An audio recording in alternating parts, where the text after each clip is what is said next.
And I'll post the rest of the PowerPoint since I didn't record anything. Okay, so theoretically, we're recording now. Now then, I'm just gonna put this quick. I put this bill of materials slide in here. Whoops, it's not showing. Can you see that bill of materials slide? Something's changed on the settings because I should see that instead of myself, but I'm still seeing myself. I see a BOM slide. Okay. The reason I put this in, it's so critical, is that this type of production line for order has to be very clear on exactly what components. It's like that IKEA example. You can't be missing one nut. You can't just guess at how many parts you need. Everything in that supply chain, it makes sense philosophically when you think about that 15.3, where if you have the bill of materials says, oh, I need only one long leg instead of two, it's off. Everything else fails downstream or upstream, depending on your point of view. And that's why you have to have it has to be absolutely accurate. And you talk about change order systems, and it's an engineering change order system. If your leg suddenly needs one less leg, that's an engineering change. It must go through a formal process so everyone knows it downstream. And so I can't emphasize that enough. Now then, capacity planning. Again, things I'll go through these quickly because these are things I already talked about. Is there enough capacity? Can you do what's necessary? And this is very analogous to what we talked about before, where we had our own demand predictions done internally, as opposed to this chapter which says, hey, I've got these definite things I've ordered that got to be produced. Can we do what's necessary? Do we have to get new resources, new buildings, new lathes, new software engineers, whatever? Can we do what's necessary? Again, the example we use ad nauseum in this class is, like personal protective equipment throughout this term, where we've had places that have just said, we can't produce faster. Purell couldn't produce Purell any faster than they had for hand sanitizer. And they were held up because of marketing, largely, as the Purell was the hand sanitizer producer. There's no patent on how to make hand sanitizer, but they were producing as fast as they could and trying to outsource to get more production, more PPEs, more masks, more everything. Okay, shop loading, assign work to work centers, or finite capacity considers resource limitations. Two ways, basically this is the whole thing on this section. I could spend a lot of it. The book does a pretty good job, but how do you assign what you're going to do to what work centers? And finite capacity scheduling considers resource limitations. And this is where it comes down to cross-functionalism again, we talked about, where, hey, you may have agreed to sell 400 cases, but there's no way you can make more than 300. Have a nice day. So making sure your sales force, your finance people all understand where they're coming into play. Shop floor control, I've talked about this mostly as, how are you going to get these things released? Make sure things can be released. Make sure everyone knows what needs to be where. You may have all the legs in the world, but the shop manager says, yeah, he always like to keep an extra 10% just on the side, just in case. And need that 10% to fulfill the order. They need to know that. Everyone has to be in the loop. And this actually is very analogous to some of the lean concepts. This is not a lean chapter or lean book. And I skipped the chapter on lean because there are other classes you can take on lean. But that's when you hear the term lean, this is very much entrenched in that. Everyone needs to know what you need, when you need it. And when people make decisions independently of what the greater scheme of things is, that cross-functional management, we keep hearing that term about, it can be deadly. So, things that come into play sideways that can be necessary. Should you carry a safety stock? And this is one of those things where it's philosophical.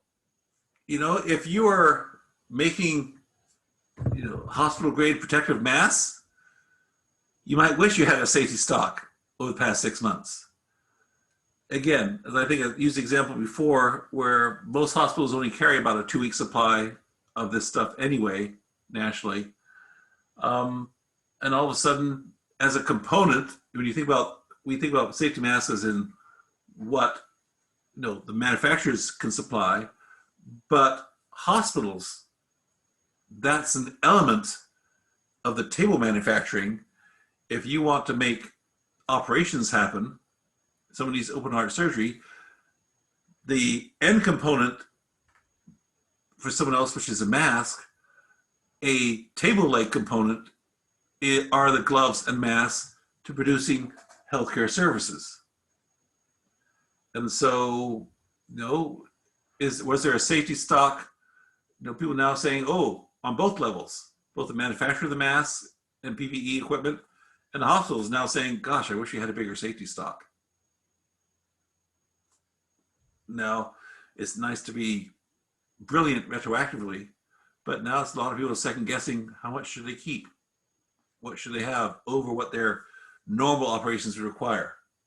Lead time and capacity, safety lead time, safety capacity. What can you do to get what you need in a safe capacity issue? And this one down here,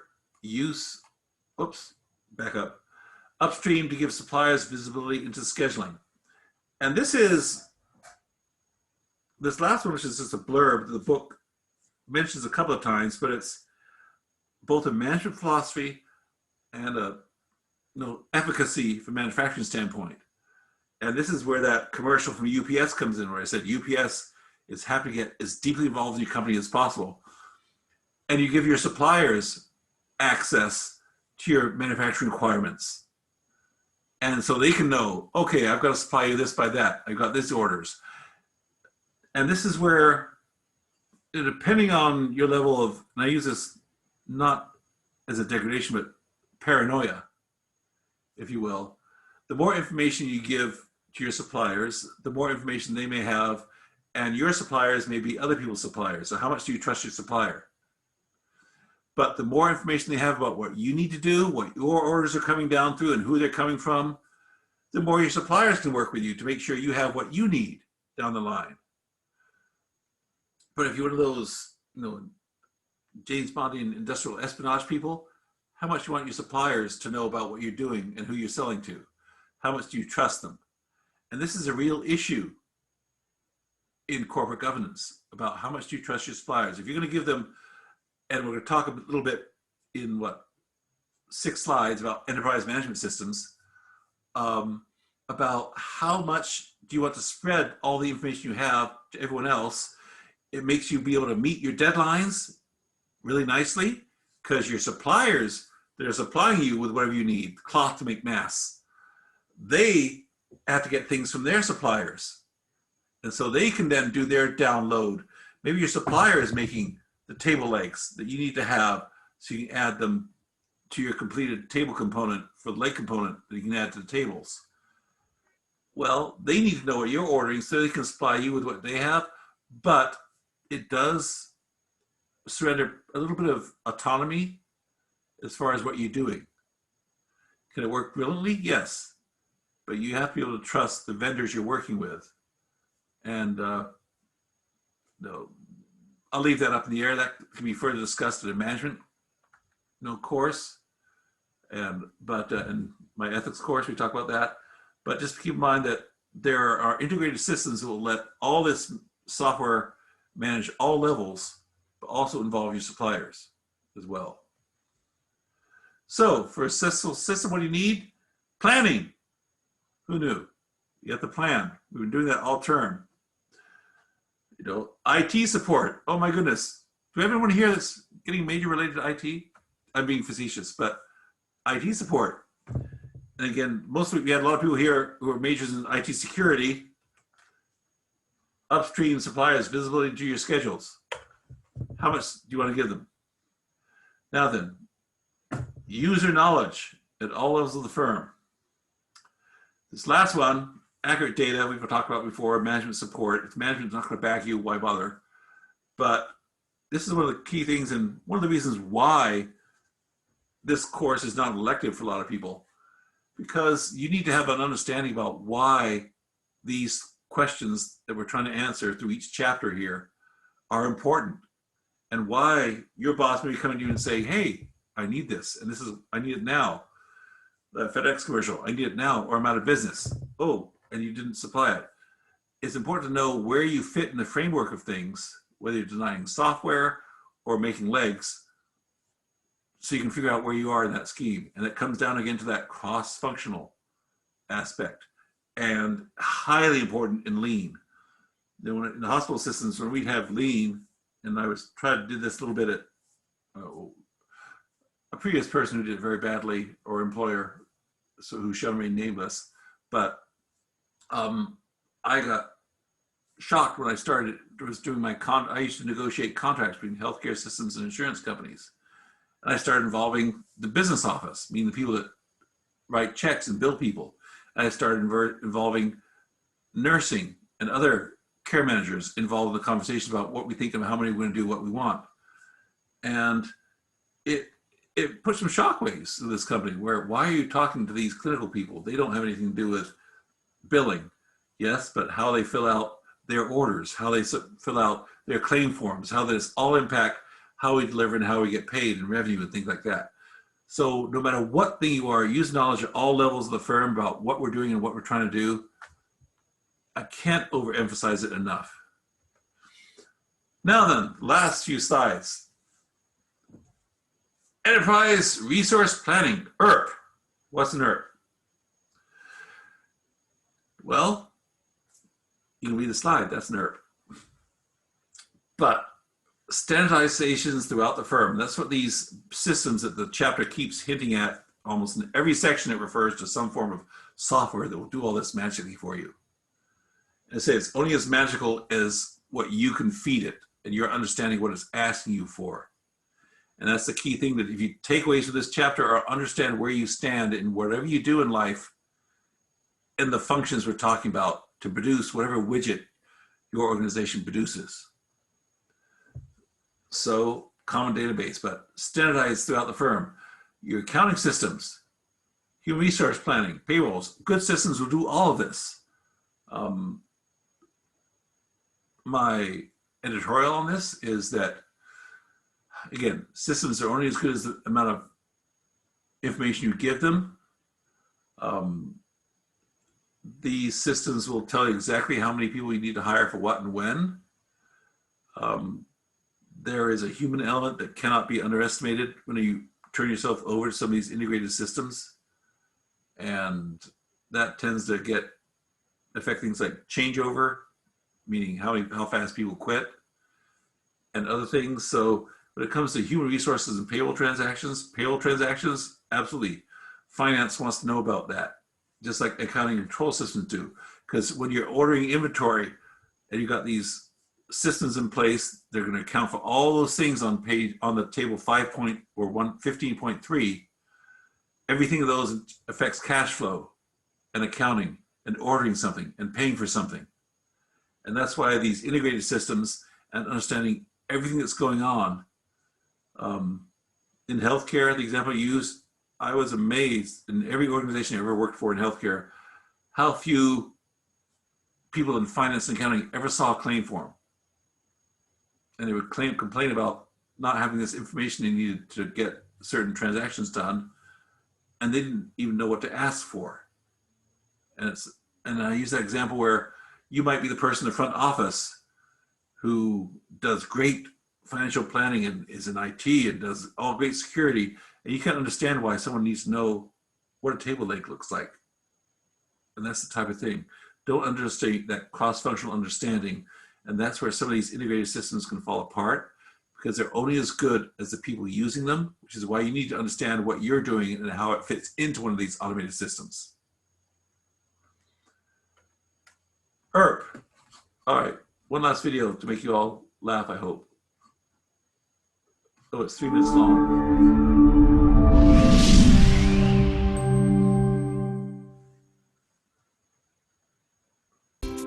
ERP stands for Enterprise Resource Planning. It makes business more profitable and provides a level of control unrivaled. By utilizing ERP, you become smarter and strategic decisions become more fluid and easier to make. What exactly is ERP? We know it means Enterprise Resource Planning, but what is its real purpose? ERP is an umbrella term for a complicated type of software setup. ERP can be very simple once you understand its purpose and the depth involved. So let's take a look at that now. And it really can help your business grow and connect better. It can be customized and tailored to your needs. Your business is unique and has individual requirements that need specific software solutions. When you roll out an ERP system, you open up access to task management, human resources, fleet management, bills, expense management, purchase orders, project management, invoicing, stock management, quotes, asset management, API access, payment gateways, shop implementation, NFC capabilities, dashboards, detailed reports, point-of-sale terminals, 24/7 support. Now let's say you have a warehouse. This warehouse stocks all of your products. When a product is ordered, ERP will be involved in every part of the cycle.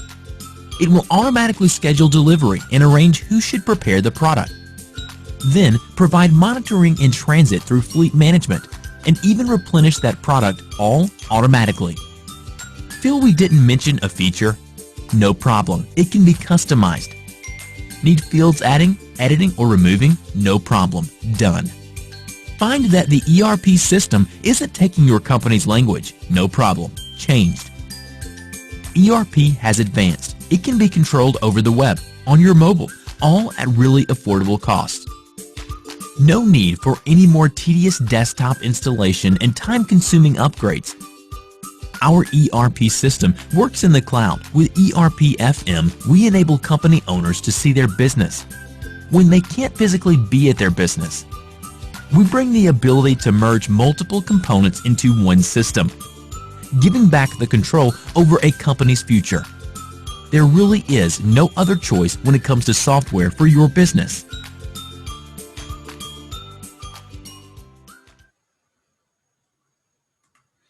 So now you're all experts. Now, one of the key things, again, to keep in mind of this, and if I do my usual flogging a dead horse, someone can write poor horse on the chat again, is don't blow off inquiries from other levels. I don't care where you're working, what you're doing, about what you're doing and how you're doing it. The more people understand how you're doing it, because these systems will come in, and if they don't understand what you're doing, they will impose criteria that are unfair or unwarranted from your perspective. And it's up to each of us in these type of enterprise systems that are using all these components to create the right way to make the right widget when the customer wants their widget. Don't blow off people when they ask you about these key terms, and don't shrug off when you don't understand where you stand in the scheme of things. It's so important nowadays because so much of this is software driven. And if you're writing code for these systems or being impacted by one of these systems, know what's what. And that's sort of my philosophical breakdown. Now for breakout rooms today, and I'm seeing too many people going glassy-eyed after the vacation. At least you weren't like me. I had to sequester for a while because I had a potential COVID contact. I had to stay like 10 days by myself. But I had a COVID test, though. I'm actually, if you don't know, so I'm COVID free. But now then, I was going to have everyone break out and just talk about their ABC rooms. Now then, I'm going to ask for a show of hands, literally, or icons. But that was my whole thing, was on breakout rooms, to go over the chat for this week. Because the ABC, we didn't spend a lot of time talking about it in class, and you've all gone through Thanksgiving, so everyone's very familiar with what's in your fridge, or at least the fridge produced stuff. So I can either go on to the final stuff in the spirit of Christmas, or we can spend 10 minutes breaking out and talking about your postings this week. And so we'll do the sort of, we started with our first week, we did postings. And the last week we'll do postings, but Merry Christmas. I somehow predicted this is how it would come out. I don't know. I'm just psychic that way. All right. So I'll talk about the final. instead. But the ABC, this is actually, if you take this, I'll just do we're going to move on to final talking. You have to put up with me the 30 seconds to talk about this. If you go through this exercise in a serious manner, and I haven't read your postings yet because I actually took off until Wednesday yesterday. So if anyone posted early, I haven't read it yet, perfectly honest. Because I took time off through Wednesday, which is our official Thanksgiving holiday. Or is it winter holiday? Do they call it Thanksgiving holiday? Can't remember. But anyway, but this is a good exercise to make you think about what's what and how other people do things. Oops, Nathan's wants to come back. Okay, so now then, we'll press on regardless, and we'll talk about the final exam. Now then.